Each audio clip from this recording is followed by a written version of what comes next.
जय हिंद प्यारे बच्चों। मैं जितेंद्र कुमार पांडे आपका स्वागत करता हूं आपके अपने ही YouTube platform target with Jitendra पर। प्यारे बच्चों, हम लोगों का पार्ट ऑफ स्पीच का सीरीज चल रहा था जो कि लगभग ख़त्म हो गया है पूरी तरीके से, लेकिन उसके बारे में थोड़ा सा वन शॉट में हम लोग देख लेते हैं कि पार्ट ऑफ स्पीच है क्या और इसमें क्या क्या चीज़ें हैं और कैसे कैसे हैं। ये हम लोग थोड़ा सा समराइज़ करेंगे पूरे पार्ट ऑफ स्पीच को। अगर अब तक आप लोगों ने पार्ट ऑफ स्पीच के उन वीडियोस को नहीं देखा है तो डिस्क्रिप्शन में आप लोगों को पार्ट ऑफ स्पीच के वीडियो का लिंक मिल जाएगा, आप उसे देख लीजिए। अगर आप चैनल पर नए हैं तो आप चैनल को सब्सक्राइब कर लीजिए, बेल आइकन दबा दीजिए, जिससे कि आपको समस्त महत्वपूर्ण अपडेट्स मिलती रहें, वीडियोज़ मिलती रहे। और इस क्लास को आप लोग लाइक कर दीजिए, अपने मित्रों के पास शेयर कर दीजिए, जिससे वे लोग भी देख सकें।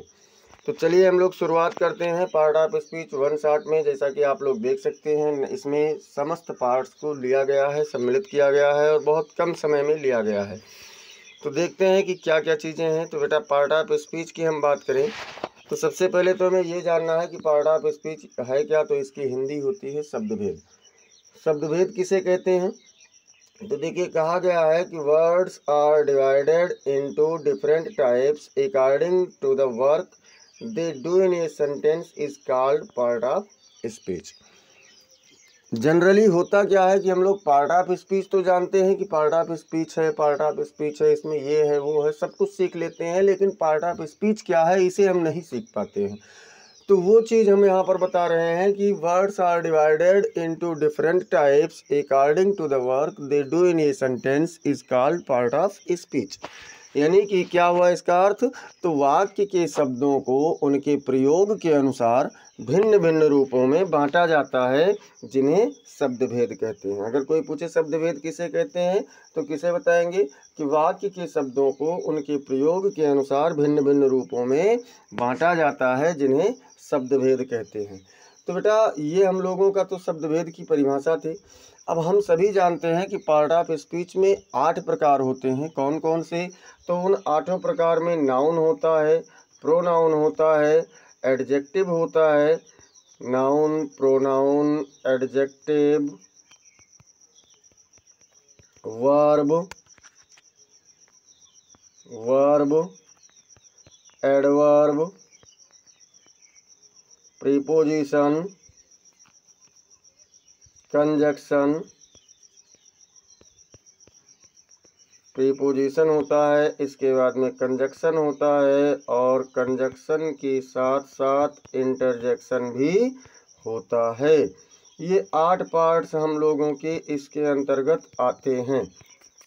ये 8 पार्ट बेटा इसके अंतर्गत आते हैं। तो चलिए हम लोग थोड़ा सा एक एक पार्ट्स को समराइज करते हुए आगे बढ़ रहे हैं। अब बात किया जा रहा है संज्ञा की। पहला पार्ट है नाउन यानी संज्ञा।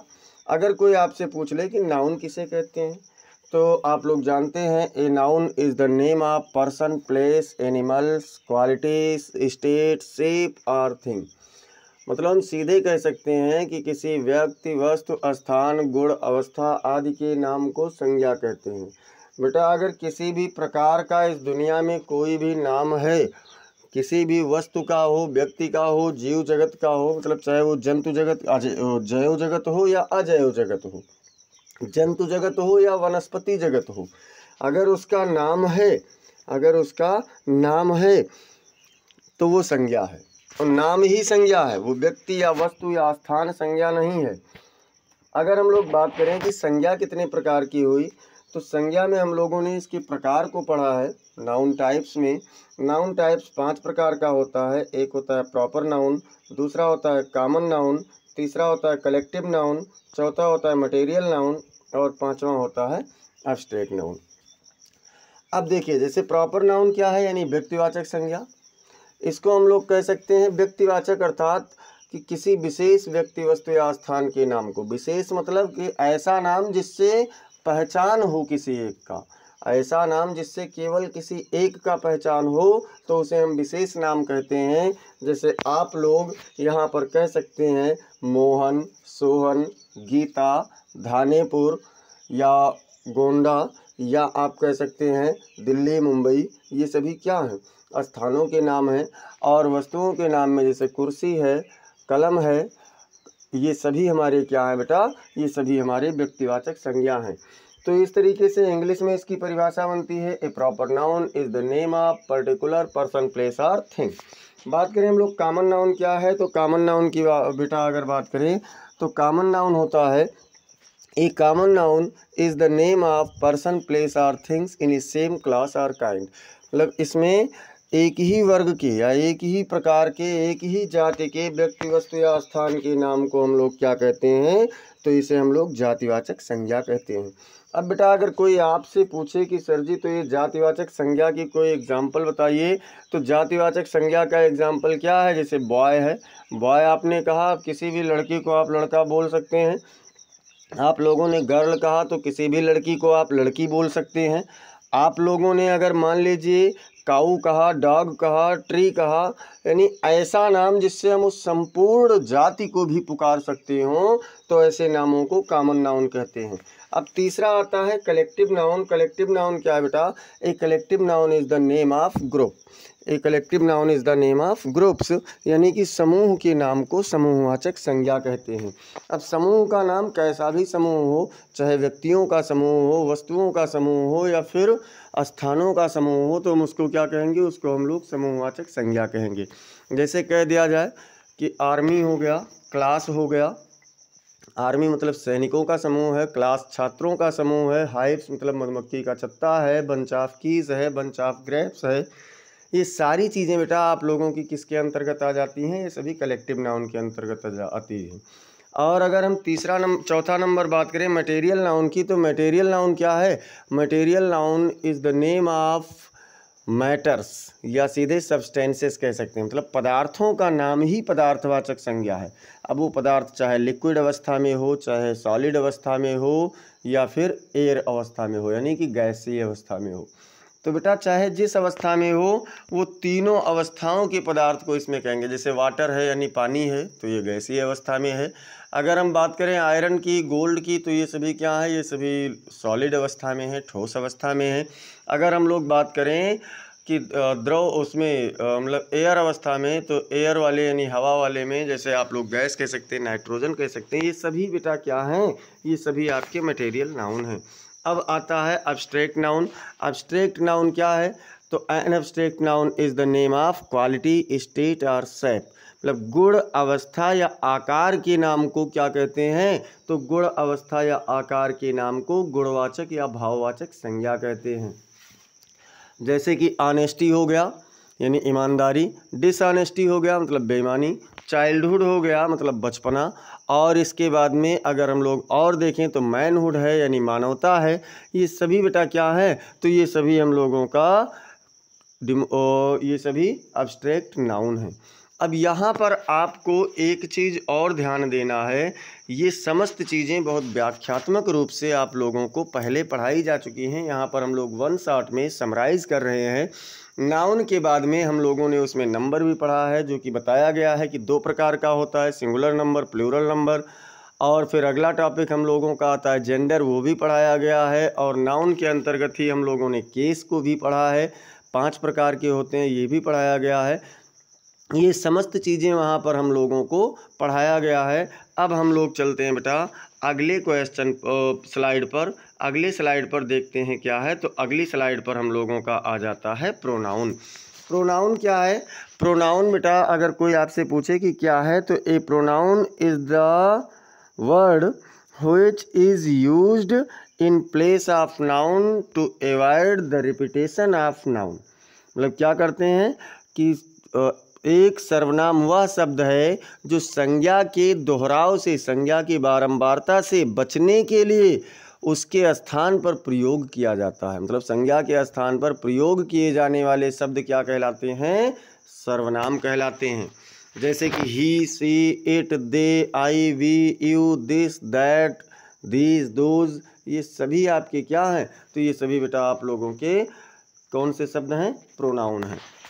अब हम इसमें बात करें कितने प्रकार का होता है, तो ये आपका होता है 11 प्रकार का। जैसे कि आपका पहला है पर्सनल प्रोनाउन, पुरुषवाचक सर्वनाम। तो नाम इसका है पुरुषवाचक सर्वनाम, तो ये क्या करेगा, ये पुरुष, स्त्री और वस्तुओं का बोध कराएगा। जैसे पुरुषवाचक है तो पुरुष का बोध कराएगा, पुरुष का बोध करा रहा है तो स्त्री का भी कराएगा, और स्त्री के साथ साथ ये किसका बोध कराएगा, तो ये वस्तुओं का भी बोध कराएगा। और इसमें आते हैं आपके 7 प्रोनाउन। कौन कौन से 7 हैं, तो आई है, वी है, यू है, ही है, सी है, इट है और दे है। ही, सी, इट और दे, ये सभी आपके किसके अंतर्गत आते हैं बेटा, ये आपके 7 प्रोनाउन आते हैं पर्सनल प्रोनाउन के अंतर्गत। पर्सनल प्रोनाउन 3 प्रकार का, फर्स्ट पर्सन, सेकंड पर्सन और थर्ड पर्सन। फर्स्ट पर्सन में आपका आई और वी आता है, सेकंड पर्सन में यू आता है और थर्ड पर्सन में दे आता है, मतलब ही, सी, इट, दे आता है। ये सारी चीज़ें आप लोगों को डिटेल्ड पढ़ाई जा चुकी हैं। अब हम लोग देखते हैं बेटा दूसरा नंबर क्या है, रिफ्लेक्सिव प्रोनाउन। रिफ्लेक्सिव प्रोनाउन मतलब होता है निजवाचक सर्वनाम। निजवाचक सर्वनाम का क्या काम होता है, ये वाक्य में कार्य के जो भी कार्य होता है उसका पूरा श्रेय, उसका पूरा प्रभाव कर्ता को देता है। और इसमें क्या करता है कि कार्य का पूरा प्रभाव कर्ता पर देता है, साथ ही साथ ये सेल्फ या सेल्फ्स लग करके बनता है। जैसे माई सेल्फ हो गया, हिम और आवर सेल्फ्स हो गया, योर सेल्फ हो गया, हिम सेल्फ्स हो गया, हर सेल्फ हो गया, इट सेल्फ हो गया और देम सेल्फ्स हो गया।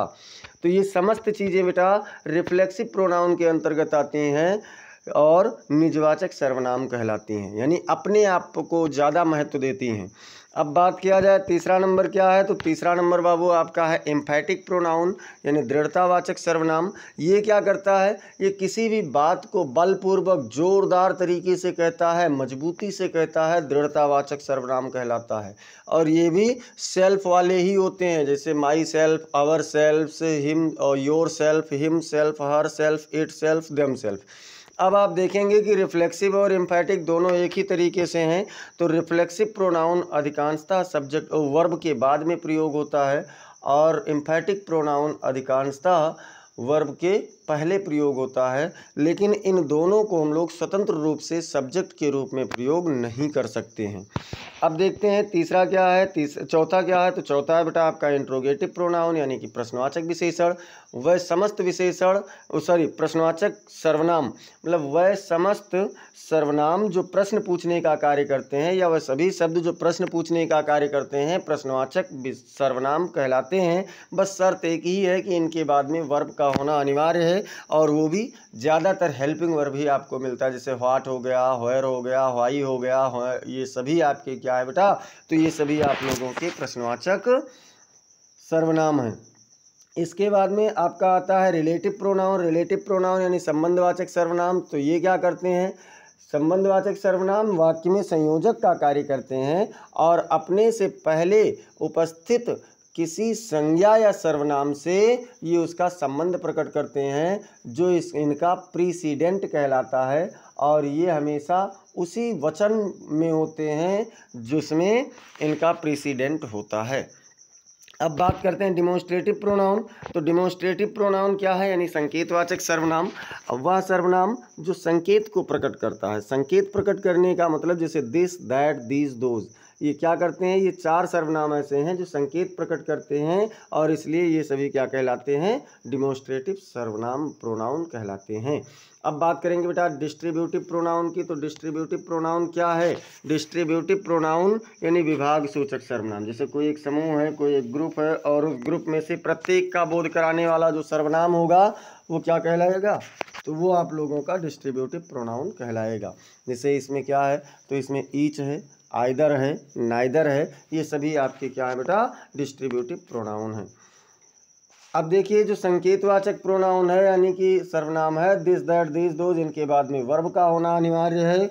और जो डिस्ट्रीब्यूटिव प्रोनाउन है इनके बाद में प्रीपोजिशन ऑफ का होना अनिवार्य है। प्रीपोजिशन ऑफ के बाद में कोई भी जो भी संज्ञा या सर्वनाम होगा बहुवचन में होगा और ऑब्जेक्ट के रूप में होगा। अब बात करेंगे बेटा कि रेसिप्रोकल प्रोनाउन क्या है। तो रेसिप्रोकल प्रोनाउन मतलब होता है परस्परवाचक सर्वनाम। वह सर्वनाम जो आपस में संबंध प्रकट करता है उसे परस्परवाचक सर्वनाम कहते हैं। और यह केवल 2 प्रकार का होता है इसमें, ईच अदर और वन एनदर। इसका अर्थ एक दूसरे होता है। अगला है इंडेफिनिट प्रोनाउन। इंडेफिनिट प्रोनाउन मतलब अनिश्चयवाचक सर्वनाम, ये क्या करता है, ये अनिश्चितता का प्रकट करता बोध कराता है। जैसे कह दिया जाए all are present, some is coming, तो समवन इज कमिंग मतलब समवन, नो वन, ये सभी क्या हैं, या वन है, ऑल है, ये सभी बेटा आपके प्रोनाउन हैं। Indefinite pronoun. एक्सक्लेमेटरी प्रोनाउन मतलब विस्मय सूचक सर्वनाम, और इसमें आपका व्हाट आता है लेकिन उसके बाद में मार्क ऑफ एक्सक्लेमेशन होना चाहिए। फिर प्रश्न नंबर अगर हम लोग इसमें 11वें की बात करें तो 11वां है पॉसेसिव प्रोनाउन, मतलब वह सर्वनाम जो किसी वस्तु पर अधिकार प्रकट करता है। जैसे माइन है, अवर्स है, योर्स है, हिज है, हर्स है, इट्स है और देयर्स है। ये सभी आपके क्या हैं बेटा, पर्सनल पॉसेसिव प्रोनाउन हैं। अब हम लोग चलते हैं एडजेक्टिव वाले टॉपिक की ओर। एडजेक्टिव क्या है, तो an adjective is a word which qualifies to a noun or pronoun, यानी an adjective is a word which qualifies to a noun or pronoun। एक विशेषण वह शब्द है जो किसी संज्ञा या सर्वनाम की विशेषता को बताता है। इसकी बात करें तो ये होता है 8 प्रकार का, जिसमें आपका होता है एडजेक्टिव ऑफ क्वालिटी यानी गुणवाचक विशेषण। तो ये क्या करेगा, ये गुण अवगुण यानी दोष को भी बताएगा, गुणों को भी बताएगा, और साथ ही साथ ये उसके रंग, आकार, रूप, इन सब के बारे में बोध कराता है।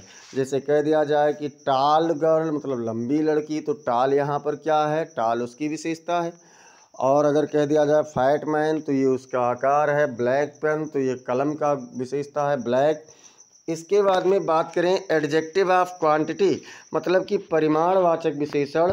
तो परिमाणवाचक विशेषण बेटा क्या करता है कि वस्तु की मात्रा का बोध कराता है और विशेषता बताता है। जैसे 1 kg शुगर हो गया, सम राइस हो गया, ये सभी क्या कहते हैं बेटा, तो ये सभी आपके परिमाणवाचक विशेषण हैं।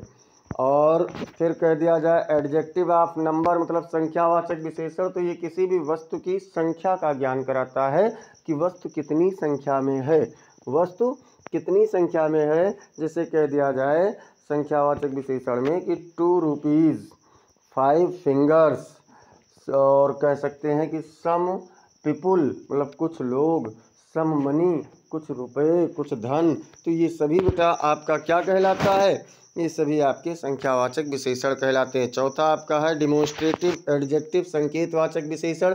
इसमें वही सारे शब्द हैं संकेत करने वाले, यानी दिस, दैट, दीज, दोज, वही सारे शब्द यहाँ पर संकेतवाचक विशेषण होंगे।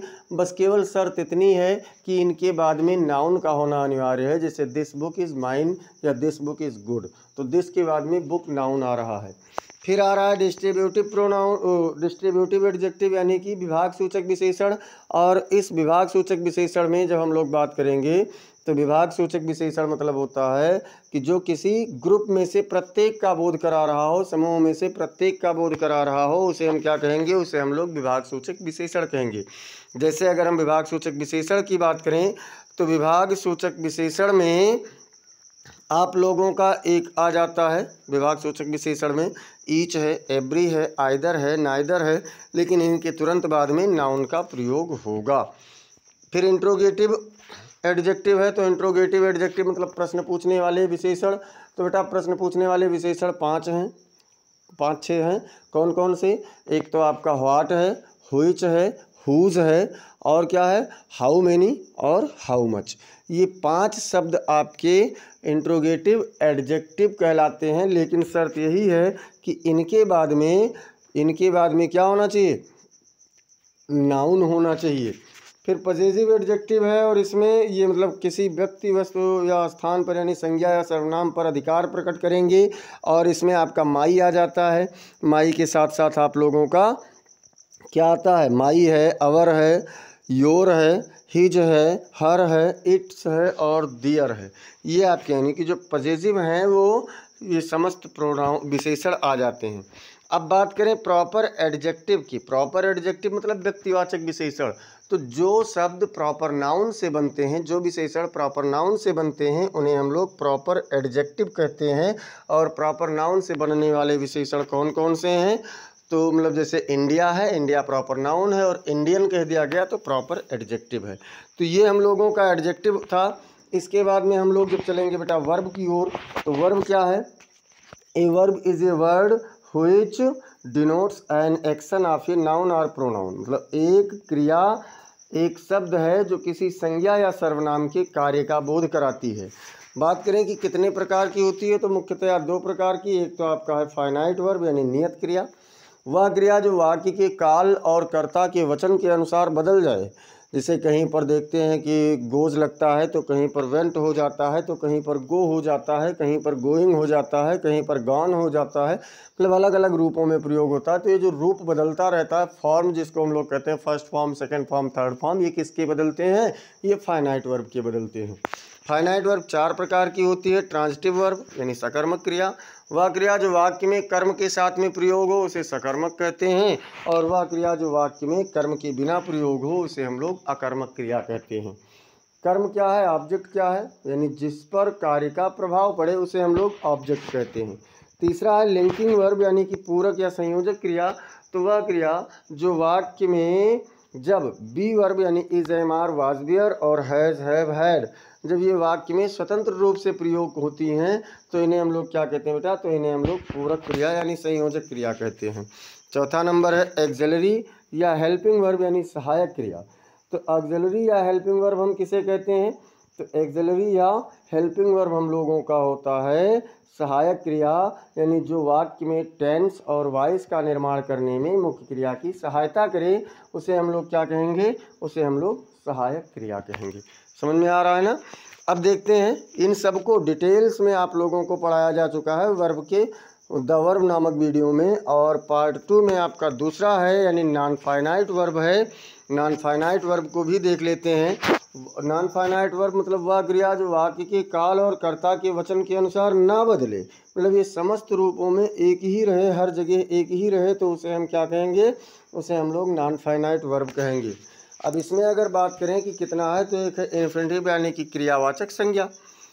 क्रियावाचक संज्ञा क्या होता है? ये आपका मतलब संज्ञा का कार्य करता है और टू प्लस वर्ब की फर्स्ट फॉर्म होता है। इसके हिंदी अर्थ के अंत में ना, नी, ने आता है। जैसे to play is a good habit, मतलब खेलना एक अच्छी आदत है। जीरंड की बात करें बेटा, तो जीरंड क्या है? जीरंड आप लोगों का क्रियार्थक संज्ञा है, यानी कि ये वाक्य में आईएनजी फॉर्म होता है और संज्ञा का कार्य करता है और इसके हिंदी अर्थ के अंत में नानी, ने आता है। अब तीसरा नंबर आता है पार्टिसिपल। पार्टिसिपल क्या है? तो पार्टिसिपल मतलब कृदंत, ये वाक्य में विशेषण या क्रिया विशेषण का कार्य करता है और यह वाक्य में तीन प्रकार का होता है: प्रेजेंट पार्टिसिपल, पास्ट पार्टिसिपल और परफेक्ट पार्टिसिपल। याद रखना, फ्यूचर नहीं बोलना है। प्रेजेंट पार्टिसिपल, पास्ट पार्टिसिपल और परफेक्ट पार्टिसिपल। तो प्रेजेंट पार्टिसिपल वर्ब की आईएनजी फॉर्म होता है, कार्य की जारी अवस्था दर्शाता है। पास्ट पार्टिसिपल वर्ब की पूर्ण अवस्था को दर्शाता है और परफेक्ट पार्टिसिपल क्या करता है? परफेक्ट पार्टिसिपल बेटा वर्ब की थर्ड हैविंग के साथ में थर्ड फॉर्म दर्शाता है। पास्ट पार्टिसिपल भी थर्ड फॉर्म, लेकिन यह हैविंग, और परफेक्ट पार्टिसिपल हैविंग या हैविंग बीन के साथ में थर्ड फॉर्म। तो ये हम लोगों का वर्ब हुआ। ये सभी आप लोगों को डिटेल्ड पढ़ाया गया है, आप लोग डिस्क्रिप्शन के लिंक से पूरा देख सकते हैं। अब इसके बाद में देखिए आपका आ जाता है एडवर्ब। एडवर्ब क्या है? An adverb is a word which qualifies to a verb, adverb और एडजेक्टिव। मतलब एक क्रिया विशेषण वह शब्द है जो क्रिया विशेषण या फिर क्रिया विशेषण की विशेषता को बताता है। किसकी किसकी? क्रिया की भी विशेषता बताएगा, क्रिया विशेषण की भी विशेषता बताएगा और विशेषण की भी विशेषता बताएगा। जैसे देखिए, मान लीजिए मैंने कहा he runs fast, he runs fast, इसका अर्थ हुआ वह तेज़ दौड़ता है। अब देखिए रन्स क्या है? दौड़ता है। और कैसे दौड़ता है? तो फास्ट। तो फास्ट शब्द यहाँ पर क्या कर रहा है? क्रिया की विशेषता को बता रहा है। अगर मैं इसे ही कह दूं कि ही रन्स वेरी फास्ट, तो वेरी शब्द किसकी विशेषता बताएगा? फास्ट की। तो फास्ट ऑलरेडी एडवर्ब है, तो वहाँ एडवर्ब की विशेषता बताने लगा। और मैं कह दूं कि ही इज सो वाइज, वह बहुत बुद्धिमान है, तो सो शब्द किसकी विशेषता को बता रहा है? वाइज की, और वाइज शब्द एडजेक्टिव है। अब अगर इसकी हम बात करें तो इसमें आपका बेटा होता है कौन कौन से एडवर्ब? तो इसमें होते हैं आपके सिंपल एडवर्ब यानी साधारण क्रिया विशेषण। ये क्या करता है? ये वाक्य में समय बताता है, तरीका बताता है, कारण बताता है, मतलब बहुत सारी चीज़ों को ये बताता है। फिर है इंट्रोगेटिव एडवर्ब। तो इंट्रोगेटिव एडवर्ब क्या है? ये वाक्य में समय, स्थान, कारण और तरीका के बारे में प्रश्न पूछता है। और इसके बाद अगर हम बात करें रिलेटिव एडवर्ब की, तो ये वाक्य में समय, स्थान, तरीका और कारण को बताते हुए दो वाक्यों को जोड़ता है और उनका संबंध आपस में प्रकट करता है, कंजक्शन के रूप में कार्य करता है। तो ये हम लोगों का एडवर्ब हो गया। ये भी आपको डिटेल्ड पढ़ाया जा चुका है 2 पार्ट में।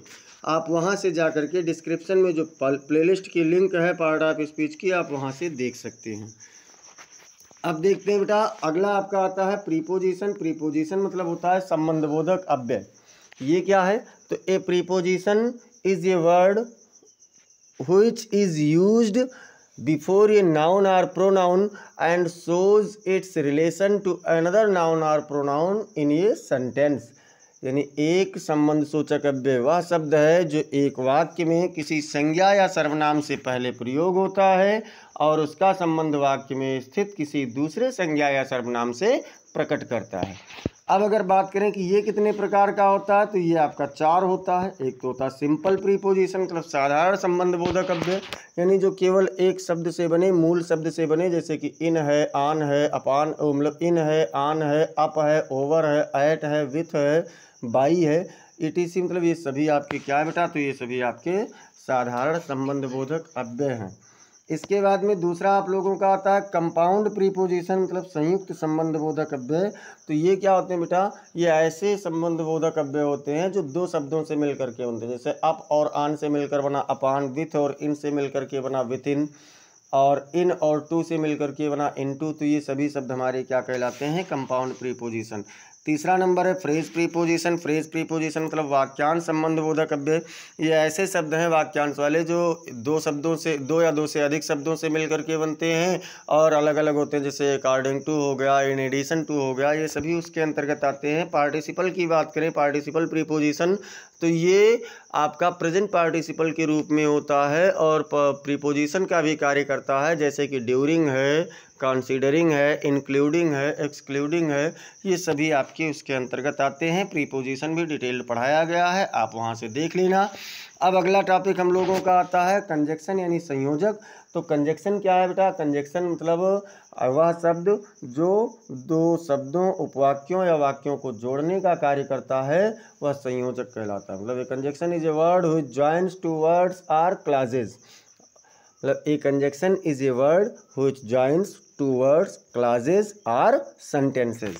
अब अगर इसमें बात करें कि कौन कौन से हैं, तो ये 2 प्रकार का होता है। कोऑर्डिनेटिंग कंजक्शन, समान पदीय संयोजक, जो समान पद वाले शब्दों, उपवाक्यों और वाक्यों को जोड़ता है, समान पदीय संयोजक। 4 प्रकार का होता है, कम्युलेटिव, एडवर्जेटिव, अल्टरनेटिव और इलेटिव।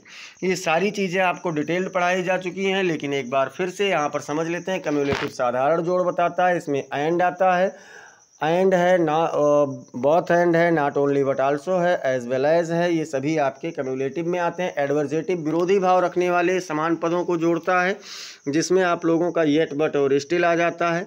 इसके बाद में आप लोगों का जो अल्टरनेटिव है वो वैकल्पिक भाव वाले को जोड़ता है, जिसमें आपका आइदर आर है, नाइदर नार है, आर है, अदरवाइज है, नार है, ये सभी चीज़ें आ जाती हैं।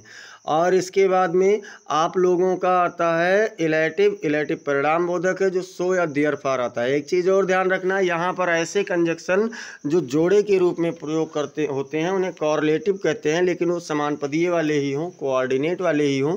जैसे नॉट ओनली बट आल्सो है, बोथ एंड है, आइदर आर है, नाइदर नार है, ये सभी कॉरलेटिव भी कहलाते हैं। इसके बाद में बेटा हम लोग बात करें सबऑर्डिनेटिंग कंजक्शन की, तो ये क्या करेगा? ये आश्रित पद वाले शब्द, उपवाक्य या वाक्य को जोड़ेगा, जिसमें एक पद अपना अर्थ पूरा करने के लिए किसी दूसरे पद पर निर्भर होता है। इसमें आपका दैट है, व्हेन है, मतलब बहुत सारी चीज़ें इसमें हैं, जो ये टाइम, प्लेस यानी समय, स्थान, कारण, तरीका, और उसके बाद में तुलना, शर्त, ये या छूट, विरोध, इन सभी चीज़ों को प्रकट करता है। ये सब डिटेल्ड आप लोग अगर देखना है तो वहाँ से डीप में जा कर के देख सकते हैं। अब हम लोग चलते हैं इंटरजेक्शन की ओर। इंटरजेक्शन क्या है बेटा? इंटरजेक्शन मतलब विस्मय बोधक अव्यय वह शब्द, an interjection is a word which shows some sudden feelings of the heart. मतलब एक विस्मय सूचक अव्यय वह शब्द है जो हृदय में उठने वाले अचानक भावों को प्रकट करता है। और ये अचानक भाव जो आपके होते हैं बेटा ना, ये जैसे आपके आश्चर्य हो गए यानी कि वाट हो गया, और आपका अगर प्रसन्नता की बात करें तो हुर्रा हो गया, हुर्रे हो गया, आहा हो गया, ये सारी चीज़ें इसमें आती हैं। ये तो अभी आप लोगों ने कल पढ़ा ही है। तो चलिए हम लोग अब यहाँ पर वन शॉट में देख चुके हैं, और अगर आप लोग अभी तक इसे नहीं देखे हैं तो ये जो हेडिंग आपको दिख रही है पार्ट ऑफ स्पीच की, इसी हेडिंग से आपको लिंक मिल जाएगा प्लेलिस्ट डिस्क्रिप्शन में प्लेलिस्ट का। आप वहां से जाकर के इन समस्त वीडियोस को पूरा देख सकते हैं, और देखने के बाद आप पूरा सीख सकते हैं। ये हमने वन शॉट में लिया है, संक्षिप्त में लिया है, वहाँ पर आपको पूरा दिखाया गया है, पूरा बताया गया है बेहतर ढंग से। आप लोगों ने बेटा अगर अभी तक चैनल को सब्सक्राइब नहीं किया है तो चैनल को सब्सक्राइब कर लीजिए, जिससे आपको महत्वपूर्ण अपडेट्स मिलती रहें। क्लास को आप लाइक कर दीजिए, इस क्लास को आप लोग अपने मित्रों के पास शेयर कर दीजिए। वीडियो कैसा लगा ये आप लोग कमेंट सेक्शन में ज़रूर बताएं, और बहुत जल्द ही मैं इसका एक मतलब बहुविकल्पीय प्रश्न लेकर के आऊँगा मैराथन टाइप का, जिसमें लगभग 50 प्रश्न से ऊपर ही रहेंगे, 60 70 80 या 100 भी हो सकता है।